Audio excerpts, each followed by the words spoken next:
Hello team, welcome to the Docker training, and in this particular lecture we will see where we will find out all the resources which we are going to use in this particular course. So here the question is, where will I find all the resources of this particular course? So to make it easy and to make all the resources like PPTs, PDFs, and if there is any text information, if is there any kind of assignment, any kind of question papers, any kind of mock tests, so all the resources will be available on this particular GitHub repository. So I have created a public GitHub repository Docker for DevOps, and you will find all the resources section by section on this particular GitHub repository.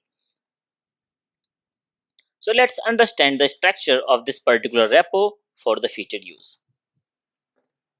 I hope you will find out it helpful that all the resources are available on the internet, so you can easily access them, download them, and use them for our own knowledge, right?